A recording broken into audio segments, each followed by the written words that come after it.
जी business और एमसीडीएक्स IPF की खास पेशकश कम्युनिटी की क्लास में आपका स्वागत है।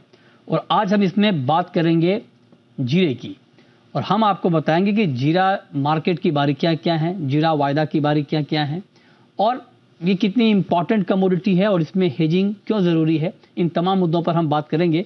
और इस पर बात करने के लिए हमारे साथ जुड़ रहे हैं किशोर शाह, जो कि डायरेक्टर हैं मीत ट्रेडर्स के। किशोर जी, बहुत स्वागत है आपका।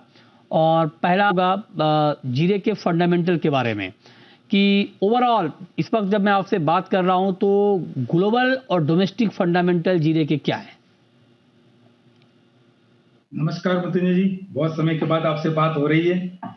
जीरे के अंदर यदि फंडामेंटल देखने जाए तो अभी जो मूवमेंट बना हुआ है लोकल मार्केट के अंदर, वो अच्छा बना हुआ है। आफ्टर दिवाली के बाद, दिवाली के बाद थोड़ी बहुत मूवमेंट हुई है जीरे के अंदर, मतलब तेजी भी आई है लगभग 40 से 50 रुपए किलो की, तो अच्छा मार्केट हुआ है। लेकिन अभी जो करंट मार्केट है वो थोड़ा ठंडा है, क्योंकि डिमांड थोड़ी स्लो है, एक्सपोर्ट की डिमांड भी स्लो है और डोमेस्टिक डिमांड भी स्लो है, क्योंकि सामने नया माल दिख रहा है। रही बात फॉरेन मार्केट की, तो वही मैं बता कि लास्ट ईयर से इस बार एक्सपोर्ट थोड़ा कम है। ये 10 से 12% एक्सपोर्ट कम जाएगा, क्योंकि चाइना के अंदर इस साल क्रॉप अच्छा था। उसकी वजह से अपने चाइना इस बार माल लगभग 47% ही गया है, जो 100% ज्यादा था उसकी जगह। तो वहां थोड़ा एक दबाव बना हुआ है। और आने वाले समय में मैं इसना चाहूंगा आपको कि जीरा की जो इस साल जो मतलब पोजीशन लग रही है मेरे को, कि आने वाले समय में ये डिमांड बढ़ेगी और बाजार भी थोड़े बहुत सुधरेंगे। और ये मार्च 10 तारीख से लगा के लगभग 20-25 अभी तक डिमांड बहुत अच्छी रहेगी। मसालों की डिमांड, घरेलू डिमांड, सब डिमांड एक साथ में आएगी, तो वहां बाजार थोड़ा मूवमेंट होगा सर। अच्छा, परफेक्ट। अब जरा ये बताइए कि आ, जो एक्सपोर्ट के नंबर हैं वो आपको कैसे दिख रहे हैं, डिमांड सिनारियो आपको क्या दिख रहा है, मतलब एक्सपोर्ट का मार्केट कैसा रहने वाला है, डोमेस्टिक डिमांड कैसी रहने वाली है, और इन सबको देखते हुए प्राइस बिहेवियर आप मार्केट का क्या देख रहे हैं। एक्सपोर्ट को देखते हुए इस बार मेरे को थोड़ा ये देखो, जैसे अपने जीरे कोई भी कमोडिटी के अंदर हम 4 स्तंभ मानते हैं। एक होता है डोमेस्टिक डिमांड, दूसरा होता है स्टॉकिस्ट, तीसरा होता है एक्सपोर्टर और चौथा होता है हेजर। ये 4 महत्वपूर्ण होते हैं जब भी नई सीजन चालू होती है।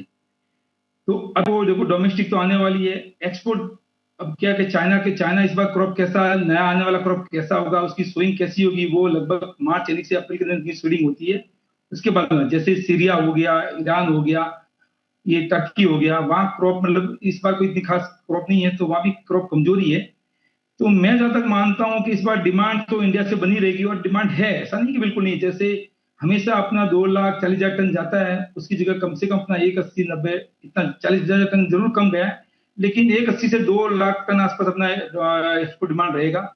और रही बात डिमांड की, तो घरेलू डिमांड, तो घरेलू डिमांड के अंदर लगभग अपने 55-60 लाख बैग हर एवरी ईयर जाते हैं। 2-4% होरे का डिमांड बढ़ती है हमेशा, तो वो कंटिन्यू रहने वाली है, उसमें कोई मतलब कम कम ज्यादा नहीं होने वाला सर। परफेक्ट। अब ये बताइए कि commodity derivative market price management tool के लिहाज से कितना एफिशिएंट है, रिस्क मैनेजमेंट के लिए कितना एफिशिएंट है, क्यों जरूरी है। अब देखो, जैसे एनसीडीएक्स अपने बात करें तो ये क्या है कि एक ऐसा प्लेटफॉर्म है मर्तुजा जी, के अपन को भाव की एक निश्चित मालूम पड़ती है कि भाई आगे क्रॉप कैसा आएगा, उसके हिसाब से अपन उसको मतलब परचेज या सेल कर सकते हैं। चाहे किसान हो, एक्सपोर्टर हो, चाहे डोमेस्टिक व्यापारी हो, उसको भाव को देख के ही अपन आगे का मतलब व्यापार कर सकते हैं। ये बहुत जरूरी है। प्लेटफॉर्म नहीं हो तो क्या अपन मतलब, एक बार पहले क्या था कि जैसे एनसीडीएक्स नहीं था तो अपन आइडिया से मतलब माल ले लेते थे। अब किसान को भी माल क्या सीजन में पूरा माल बेच देता था, लेकिन अब वो नहीं है। अब सीजन में क्या होता है, किसान भी डे बाय डे माल लाता है। मतलब उसको लगता है कि मेरे इस बार क्रॉप, जैसे इस बार क्रॉप कम है, तो किसान क्या करेगा, उसका जो जरूरत होगा पैसे का उतना ही माल बेच पाएगा, अन्यथा वो माल थोड़ा होल्ड करेगा। उसको लगता है कि चलो नहीं, कहीं कहीं आगे जाके डिमांड बढ़ेगी या माल कम आएगा तो भाव बढ़ेंगे, तो उसके हिसाब से वो माल बेचेगा। ये बहुत जरूरी है। एक्सपोर्टर पे भी क्या होता था कि जैसे उसको लगता है कि मेरे को फॉरवर्ड व्यापार करना है, तो फॉरवर्ड व्यापार कौन बेचेगा, तो वो क्या करता है, एनसीएच से फॉरवर्ड में माल बेच देगा। तो वो सफिशियंट हो जाएगा भाई, बाजार कल ऊपर नीचे हो तो उसको कोई लॉस नहीं है। व्यापारी को भी ये लगता है, जैसे मैं भी हूं, तो मैं कभी डिमांड नहीं तो मैं वायदे में हेज कर दूंगा, तो मैं एक सफिशियंट मतलब फ्री हो जाऊंगा कि चलो मेरे को प्रॉफिट लॉस नहीं है इसमें कोई। ये भी प्लेटफॉर्म बहुत जरूरी है। हाँ, इसको मतलब देख के करना चाहिए। लोग क्या इसको गलत मानते हैं कि चलो ये सट्टा है, सट्टा सट्टा नहीं है सर। ये इसको देख के काम करना पड़ता है।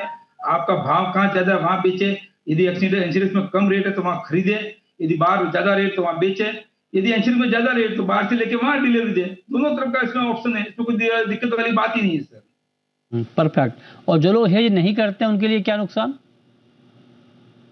देखो उनके लिए तो सट्टा ही है। उनको तो सब सट्टा ही लगता है जो नहीं करते। मैं तो ये कहना चाहूंगा कि आप भाव देके अपना मतलब प्रॉफिट बुक करें। जैसे मैं आपको बता दूं, दिवाली के पहले जीरा का रेट था सर 180-90 रुपए का रेट था हाजिर में।